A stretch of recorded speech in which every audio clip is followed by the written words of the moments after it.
Mga mahal na kapatid, salamat po sa Panginoon Diyos at tayo'y pinahintulutan niya na muling matipon at mag-aral ng kanyang mga katotohanan. Ang paksa po ng ating leksyon sa pagkakataong ito ay ang mga hangal sa paningin ng Diyos. Patutunayan po ng leksyong ito na pag-aaralan natin kung gaano kasama na ang isang tao o kaya ang isang lingkod ng Diyos ay mahulog sa kamangmangan o maging mangmang sa harap ng dakilang Diyos. Kaya simulan natin ang ating pag-aaral sa katanungang sino po ba ang mga mangmang sa harapan o sa paningin ng Diyos. Basahin natin ang unang talata na nakasulat po sa Kawikaan 15:20. Ganito po ang inyong maririnig. Ang pantas na anak ay nagpapasaya ng ama, ngunit hinahamak ng mangmang ang kanyang ina. Sino po ang isa sa halimbawa na mangmang sa paningin ng Diyos? Ang sabi po sa talatang ating binasa, hinahamak ng mangmang ang kanyang ina. Mga kapatid, ano po ang naidudulot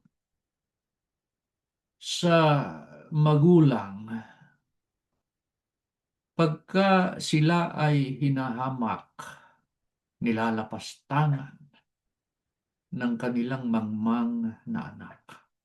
17. Ang talata po ay 25, dito pa rin sa aklat ng Kawikaan. Pakinggan natin.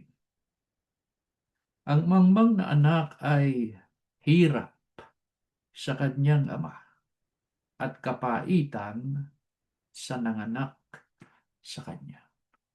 Ano po ang naidudulot sa magulang kapagka ang anak nila ay nilalapastangan sila, hinahamak sila? Sabi po sa talatang ating binasa, ang mangmang na anak ay hirap o pasakit sa kanyang ama at kapaitan sa kanyang ina. Hindi po lingid sa paningin natin, nakakita na tayo ng mga magulang na totoo namang nagdulot sa kanila ng matinding kapaitan, hirap ng kalooban dahil sa ang kanilang anak ay mangmang. Nakakita rin tayo ng mga anak na ipinangangalandakang mahal nila ang kanilang mga magulang, mahal nila ang kanilang pamilya, pero patuloy naman nilang hinahamak, nilalapastangan ang kanilang mga mahal sa buhay, lalo na ang kanilang magulang. Meron din tayong nakita na anak na ginipit ang sarili niyang ina, ginipit ang kanyang mga kapatid, ang kanyang mga mahal sa buhay, at walang pakialam kung nagdurusa ba ang kanyang mga mahal sa buhay, walang pakialam sa kalagayan ng kanyang ina, nasaan na kaya yung kanyang ina, ano na kaya ang kanyang kalagayan, wala siyang pakialam. Eh bakit? Masamang anak eh. Mangmang na anak. Ano po ang tiyak na mangyayari sa ganyang mga anak?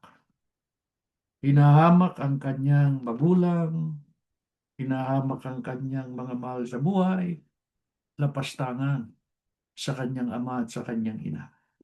15, Ang talata po ay 4 sa aklat po ng Mateo, ganito ang pahayag. Sapagkat sinabi ng Diyos, igalang mo ang iyong ama at ang iyong ina, at ang manungayaw sa ama at sa ina ay mamamatay siyang walang pagsala. Ano po ang tiyak na mangyayari sa mga anak na lapastanan sa magulang? Hinahamak ang kanyang ama, hinahamak ang kanyang ina. Ang sabi po sa talatang ating binasa, mamamatay siyang walang pagsala. Sana po sa atin na sumasamba ngayon ay walang mahulog sa ganyang kalagayan, sa ganyang kalapastanganan, sa ganyang kamangmangan. Sino pa, mga kapatid, ang ibinibilang na mangmang ng ating Panginoon Diyos? Pakinggan naman natin ang nakasulat dito sa Tito sa 3:3.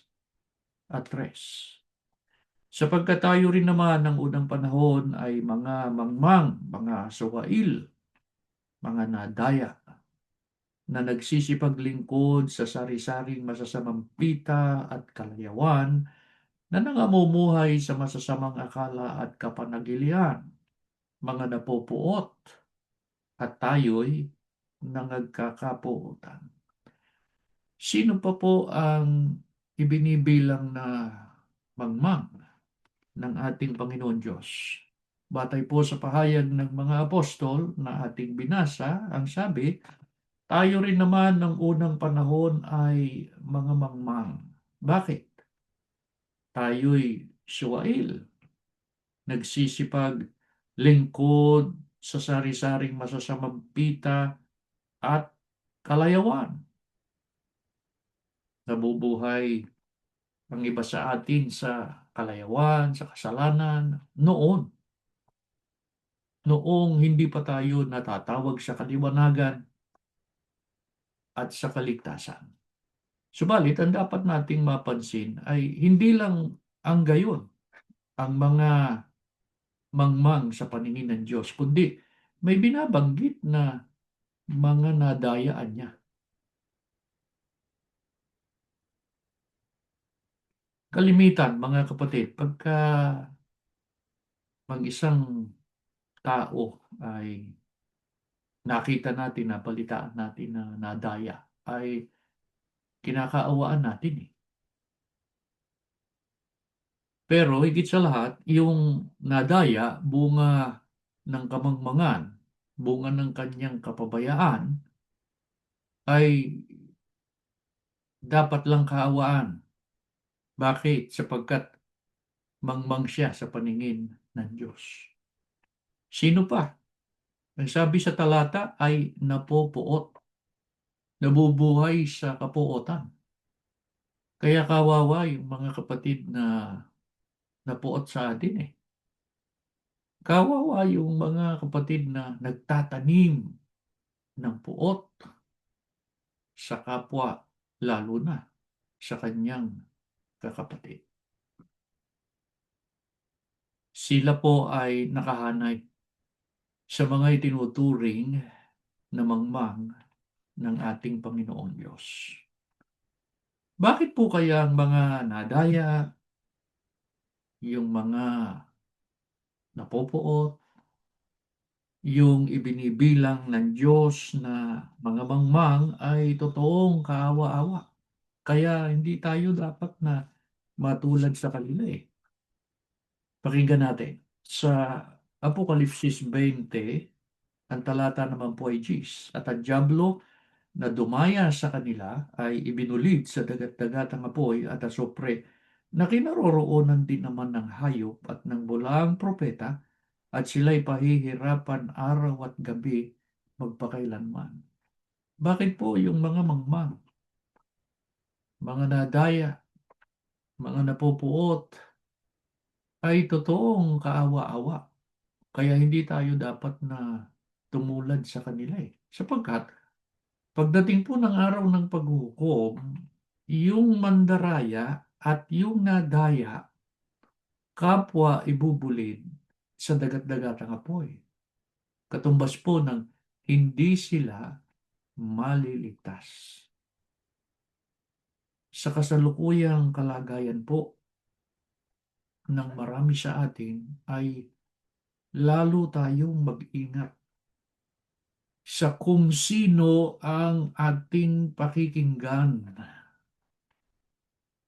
Kung ano po ang aral na ating tutuntunin o susundin.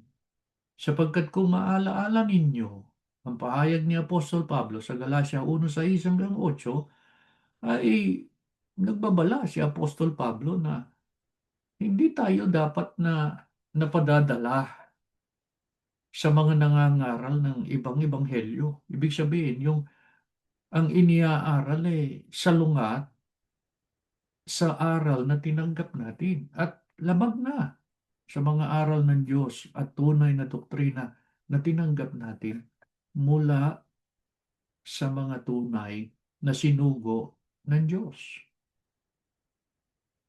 Ilang ulit na po naming naipahayag sa inyo sa ganito nating mga pagsamba yung ating pagkakatiwalag, yung ating pagkakaalis na tao lang naman ang nag-alis sa atin ay hindi ho dahilan para hindi na natin taluntunin ang aral ng Diyos na tinanggap natin. Hindi po. Ang kailangan ay patuloy po nating sundin, patuloy nating ibuhay ang mga aral ng Diyos na ating tinanggap upang hindi tayo maging mangmang sa paningin ng Diyos. Kaya ano po kung gayon ang dapat nating pakaiwasan upang hindi tayo madaya ng mga bulaang tagapangaral, hindi tayo mahawa sa kamangmangan. Basahin natin ang sagot. Sa Kawikaan 14:7, iwasan mong makisama sa mga taong mangmang, pagkat sa kanila'y wala kang mapupulot na kaalaman. Tuloy natin sa 18:2. Walang saysay sa mangmang ang lahat ng bagay. Ang layon ay ipakitang meron siyang nalalaman. Ano po ang dapat nating pakaiwasan upang hindi tayo madaya? Hindi tayo madaya ng mga bulaang propeta at hindi tayo madaya ng mga taong mangmang. Ang sabi po sa talatang ating binasa, iwasan mong makisama sa mga taong mangmang.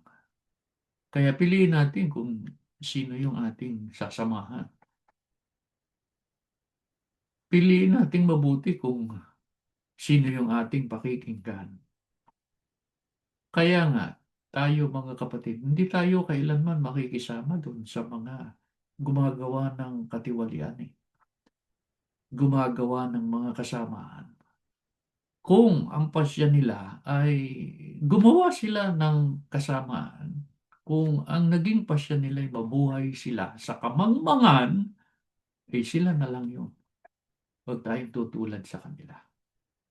Maaari pong sabihin ng isang kaanib sa Iglesia ni Cristo, maaaring sabihin ng isang tao na, ako naman hindi ako madadaya ng mga bulaang propeta. Hindi ako magiging mangmang sa paningin ng Diyos kasi nadoktrinahan naman ako Alam ko yung aral Kaya alamin natin mga kapatid, dahil ba sa nakarinig ng aral hindi na mahuhulog sa kamangmangan? Mateo 7:26-27, ganito po ang pahayag. At ang bawat dumirinig ng aking mga salitang ito, na doktrinahan, alam yung doktrina, alam yung aral, at hindi ginaganap, ay matutulad sa isang taong mangmang na itinayo ang kanyang bahay sa buhanginan, lumagpak ang ulan, bumaha, at umihip ang mga hangin, hinampas ang bahay na iyon, at nabagsak at kakilakilabot ang kanyang pagkabagsak. Dahil ba sa naturuan, nadoktrinahan? Dahil ba sa alam niya yung aral, hindi na mahuhulog sa kamangmanga? Pagka yung aral hindi mo ginanap, ang sabi ng talata na ating binasa, ikaw ay mangmang. Ano ang iyong kamangmangan? Nagtayo ka ng bahay sa ibabaw ng buhangin. Matibay bang pundasyon yung buhangin? Hindi ho. Kaya anong mangyayari pagka dumating ang pagsubok? Ang sabi ng talata, dumating ang ulan, baha, umihip ang malakas na hangin. Ano nangyari dun sa mangmang? Bagsak. Ikumpara natin ang nangyari sa iglesia sa kasalukuyan.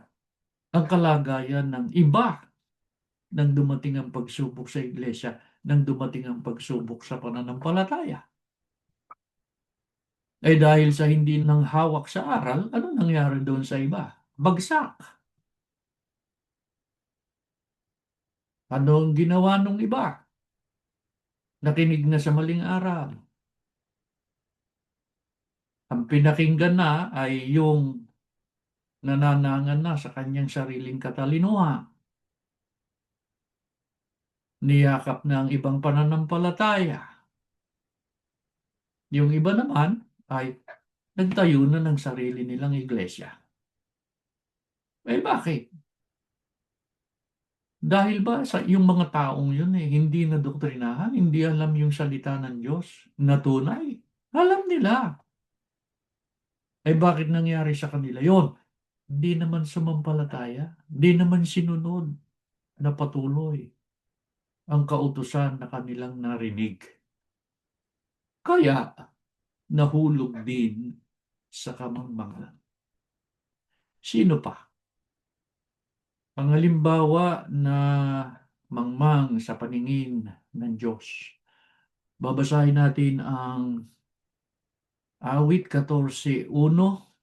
Ipahintulot niyong basahin natin sa wikang Ingles sapagkat kailangan natin yung isang termino dun Evangelical Heritage Version. The fool says in his heart, there is no God. They are corrupt. They do disgusting things. There is no one who does good. Sa dating salin, ang mangmangay nagsabi sa kanyang puso. Sila'y nagsigawa ng kasuklam-suklam na mga gawa, walang gumagawa ng mabuti. Ang sabi, corrupt.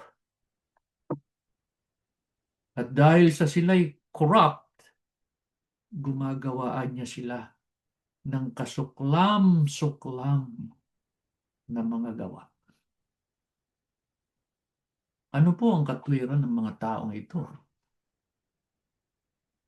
Di balinaan niyang kami corrupt. Di balinaan niyang gumagawa kami ng mga kasuklam-suklam at mga gawang hindi mabuti. Sumasamba naman kami. Naglilingkod naman kami. Yung iba nga mga kapatid ano ang palusot nila? Para sa iglesia naman to.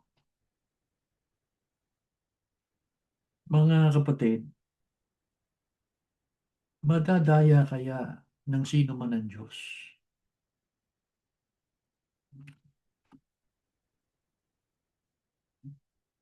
Sasabihin pa nilang yung ginagawa nila para sa Diyos naman, para sa paglilingkod. Pakinggan natin, Galatia 6:7. Huwag ninyong linlangin ang inyong sarili, ang Diyos ay hindi madadaya nino man. Kung anong itinanim ng tao, yun din ang kanyang aanihin. Madadaya ba? Malilin lang ba ng sino man ang Diyos? Mapagtatakpan ba ng kanilang sinasabing mga paglilingkod ang kanilang kahangalan ang kanilang kamangmangan at kasamaan na ginagawa. Ang sabi ni Apostol Pablo, huwag ninyong linlangin ang inyong sarili. Ang Diyos hindi madadaya. Kung ano ang itinanim ng tao, yun din ang kanyang aanihin. Bakit po kaya hindi madadaya ng sino man ang Diyos? Anong dahilan? Sa unang Juan, sa 3, ang talata po ay 20. Ganito ang pahayag. Sapagkat kung hinahatulad tayo ng ating puso, ang Diyos ay lalong dakila kaysa ating puso. Nalalaman niya ang lahat ng bagay. Bakit po hindi madadaya ng sino man ang Diyos? Sapagkat nalalaman niya ang lahat ng bagay. Kaya itong mga nangunguna sa iglesia ngayon, hindi nila madadaya ang Diyos, hindi nila maipagkakaila sa Diyos kung ano ang kanilang ginagawa. Alam ng Diyos ang kanilang ginawa. Alam ng Diyos na nilapastangan nila ang iglesia. Alam ng Diyos na yung handog, pinakialaman nila. Ginamit nila hindi sa kabanalan, hindi para sa iglesia, kundi sa kanilang pansariling kapritsyo. Alam ng Diyos yan. Alam niya ang lahat ng bagay. Bakit po alam ng Diyos ang lahat ng bagay? Pati yung lihim na bagay. Pakinggan natin. Sa ang salita ng Diyos. Hebreo 4:13. Ganito po ang sinasabi. Walang makapagtatago sa Diyos. Nakikita niya at lantad sa paningin niya ang lahat at sa Kanya tayo mananagot. Lantad ang lahat sa Diyos. At sa bandang huli ng talata, ang sabi, sa Kanya tayo mananagot. Yung huling bahaging yon ng talata, sa Kanya tayo mananagot. Itong mga lumapastangan sa iglesia, palibasa mangmang, hindi na naniniwala doon na mananagot sila sa Diyos. Sapagkat tandaan ninyo, ano ang sabi ng mangmang? Awit 14:1, binasa natin kanina. Ang sabi ng mangmang sa kanyang puso, walang Diyos. Pero, mga kapatid, pagdating po ng araw ng paghatol, lahat tayo haharap sa Diyos. Lahat tayo magsusulit sa Diyos. Isusulit natin sa Kanya lahat ng ating ginawa, mabuti man o masama.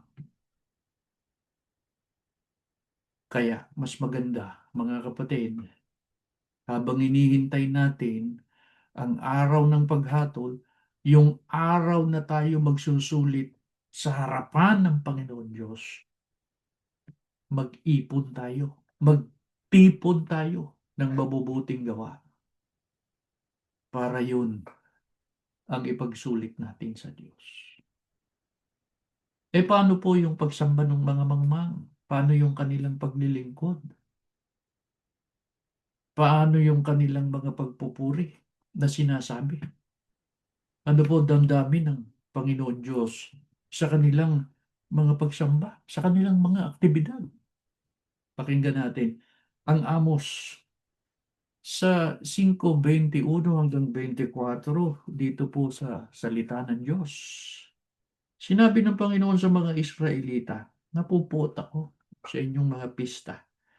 Hindi ako nalulugod sa inyong ginagawang pagtitipon.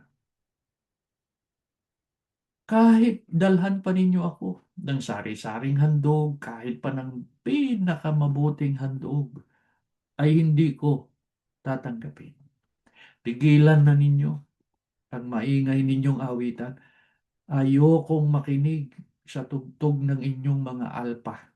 Sa halip, nais kong makita na pinaiiral ninyo ang katarungan at ang katwiran na parang ilog na patuloy na umaagos.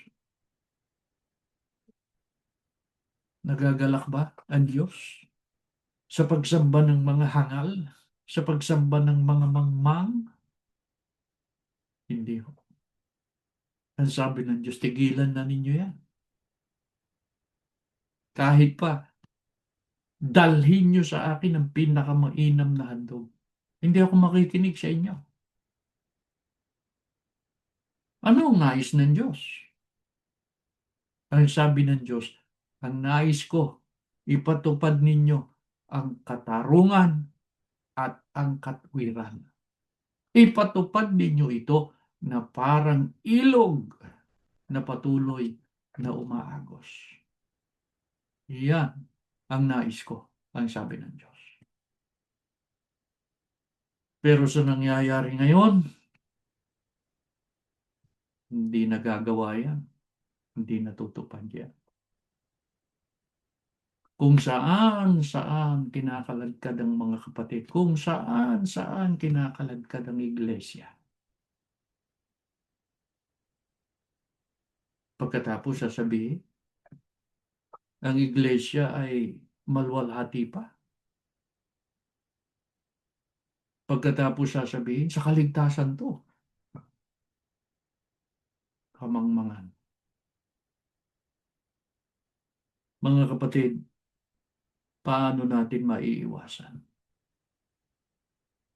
na tayo ay mahulog sa kamangmangan? Pakinggan po natin ang sinasabi sa Kawikaan sa 1:7 at 4:13. Ang takot sa Panginoon ay pasimula ng kaalaman, ngunit ang mangmang humahamak sa karunungan at turo.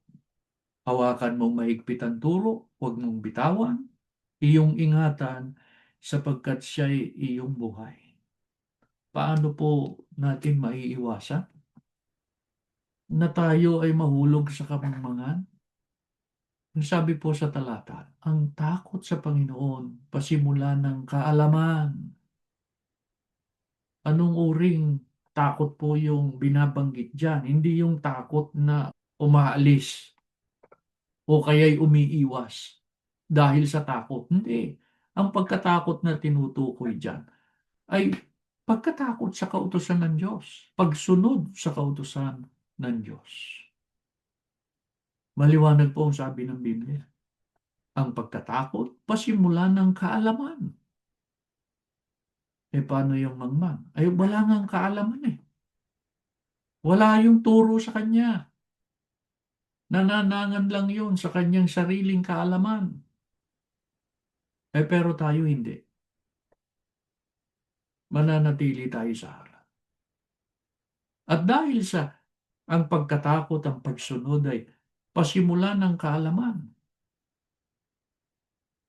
Ang tagubilin eh, hawakan mong mahigpit ang turo, huwag mong bitawan.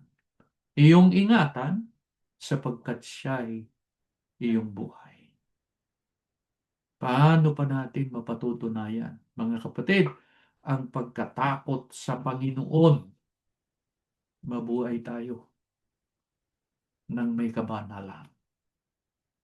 Huwag tayong mahulog sa paggawa ng kasalanan. Pagka namalagi tayo sa pagsunod, kailanman hindi tayo mahuhulog sa kamangmangan. Hawakan lamang natin ng maigpit ang mga aral na tinanggap natin sa Diyos. Patuloy nating isalig dito ang ating buhay.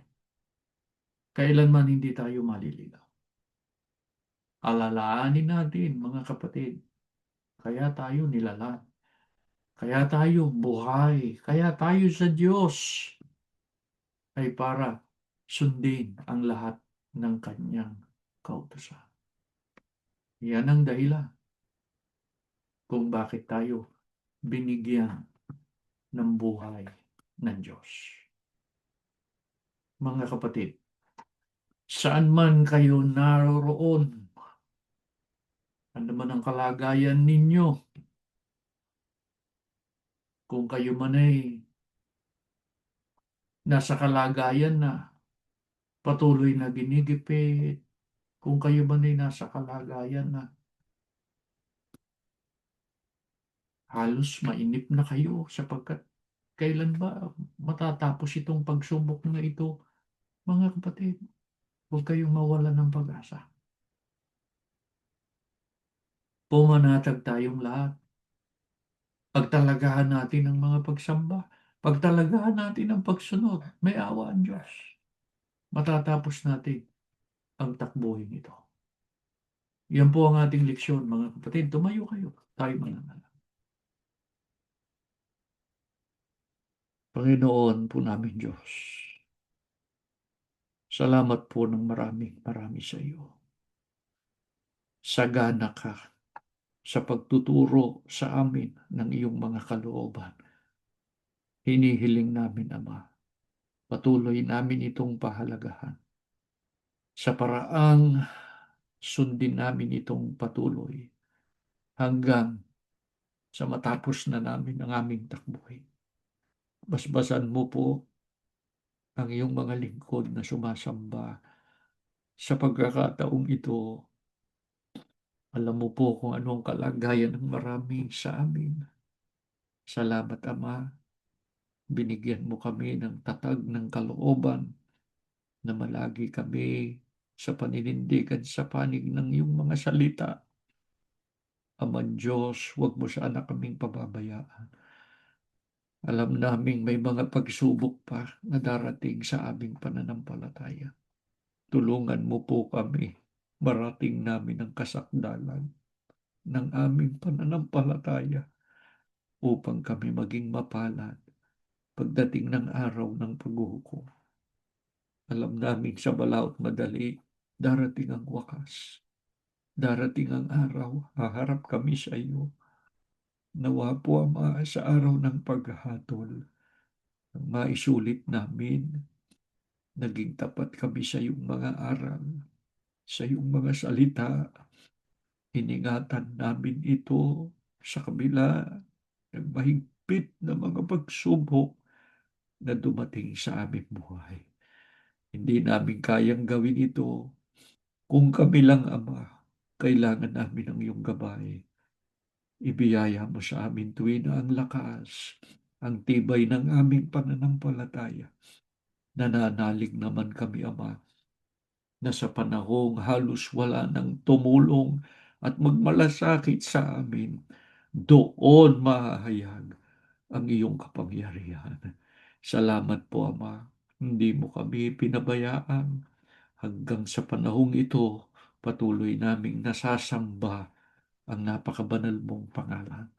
Alalahanin mo ang aming mga kapatid, lalo na po ang mga may karamdaman. Pagalingin mo sana sila. Ibiyaya pa ang lakas upang patuloy na maglingkod sa iyo. Alalahanin mo ang aming mga kapatid na patuloy na ginigipit, lalo na po ang mga nasa piita. Alam naming mananalangin sila, huwag mo po sana silang pababayaan. Ibiyaya mo pang tibay ng pag-asa at pananampalataya. Ipagunita mo sa kanila, Ama, na napakalapit mo sa kanila. Sumasampalataya po kami, dininig mo ang aming dalangin. Salamat po sa aming mga pagsamba. Sa ngalan ni Jesus na aming tagapagligtas. Amen.